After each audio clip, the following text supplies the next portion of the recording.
আপনারা আমার স্ক্রিনে লক্ষ্য করেন, আমার এক বোন আমাকে প্রশ্ন করছে, ভাইয়া লাইভ সম্পর্কে আপনি একটা ভিডিও বানাবেন, কমেন্টের মাধ্যমে আমাকে বলে গেছে। তো আমি আজকে লাইভ বিষয় নিয়ে আপনাদেরকে একটা ছোট্ট করে একটা ভিডিও উপহার দিব। ভিডিওটা সবাই কন্টিনিউ করবেন। লাইভ করলে আপনার লাইভ কি, আপনি লাইভ করলে আপনার লাভ এবং কী কারণে আপনি লাইভ করবেন, কেন লাইভ করবেন, আপনি অন্যের লাইভ শেয়ার করতে পারবেন কি না, কার লাইভগুলো শেয়ার করতে পারবেন, কখন করতে পারবেন, এই বিষয় নিয়ে আমি ভিডিওটা আপনাদেরকে উপহার দিব। তো সবাই কন্টিনিউ করবেন, ভালো লাগলে ভিডিওটা শেয়ার করে দিবেন। সর্বপ্রথম আপনারা যান নতুন পেজে 100 ফলোয়ার এবং 2 মাস 60 দিন পর আপনাকে লাইভ করার অনুমতি পাবেন ফেসবুক থেকে। তো 60 দিন পর অনেকে কী করে, হয়তো 2000 3000 4000 ফলোয়ার হয়, ওনারা কি এর প্রতিদিন লাইভ করার চেষ্টা করে। এই ভুলটা আপনারা কখনো করবেন না। যদি আপনার পেজে কোনো প্রবলেম না থাকে, যদি এমন কোনো বেশি প্রবলেম থাকে, ভাইদের উদ্দেশ্য বলতেছি, আপনারা তো অবশ্য স্ক্রিন দেখায় লাইভ করেন, আপনারা লাইভ করবেন আপনাদের এই সমস্যা সমাধান হওয়া পর্যন্ত। না হলে আপনারা সপ্তাহ 1 দিন বা 2 দিন লাইভ করবেন।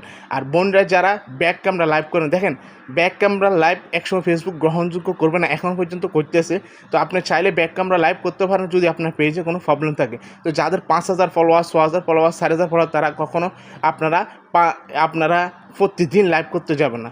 আপনারা সপ্তাহ 2 দিন 3 দিন এভাবে করেন যদি আপনার পেজের সমস্যা না থাকে।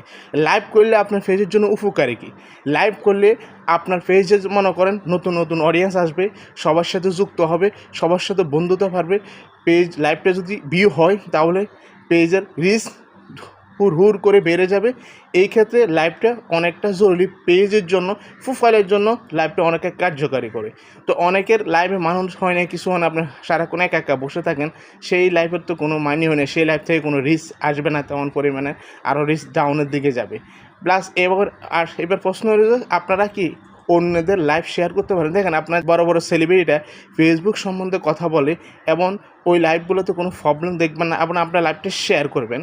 ওই লাইভটা শেয়ার করার পর আপনার চাইলে লাইভটা আপনার পেজে রাখতে পারবেন, না হলে আমার ডিসিশন থাকবে না রাখাটা বেটার।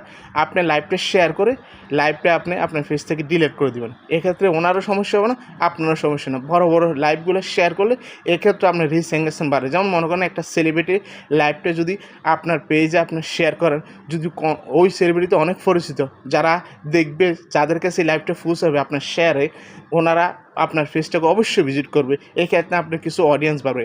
আর লাইভ থেকে আপনারা অন্যদের লাইভে যখন যাবেন, অন্য ভাই বোনদের লাইভে যখন যাবেন, ওখান থেকে অ্যাক্টিভ ফলোয়ার পাওয়া যায়। লাইভ থেকে আপনারা লাইভে যখন চাইবেন তার কলে জয়েন হওয়ার জন্য এবং তার সঙ্গে সুসম্পর্ক করার জন্য। তাকে যদি আপনি আপনার লাইভে একদিন আনতে পারেন এবং তাকে যদি আপনি দাওয়াত দিতে পারেন, এক্ষেত্রে ওনার অডিয়েন্স, ওনার পরিচিত মানুষ আপনার সাথে যুক্ত হয়ে যাবে এবং আপনি ওনাদেরকে লাইভ থেকে আপনার ফলোয়ার নিয়ে আসতে পারবেন। তাই এইভাবে চাইলে আপনারা অন্যের লাইভ শেয়ার করতে পারেন। আর আপনারা সাবধানতা অবলম্বন করবেন, যারা বিভিন্ন ধরনের লাইভ করে, যে লাইভের কোনো ভিত্তি নেই, যে লাইভ করলে আপনি যে ভিডিওগুলোতে কোনো ভিত্তি নেই, এই ধরনের ভিডিও লাইভ শেয়ার করার আগে আপনারা 100 বার চিন্তা করে তারপরে শেয়ার করবেন।